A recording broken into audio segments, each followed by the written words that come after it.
सर्वमंगल मांगल्ये शिवे सर्वार्थ साधिके शरण्ये त्र्यंबके गौरी नारायणी नमोस्तुते।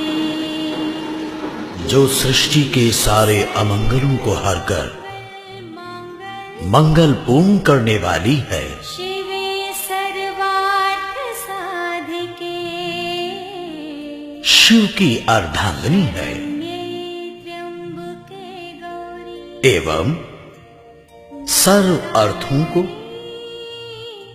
अर्थात कामनाओं को पूर्ण करने वाली है, जो शरणागत वत्सल है तथा 3 नेत्रों वाली गौरांगी सृष्टि की पालनहार शक्ति है। ऐसी नारायणी को हमारा नमस्कार है।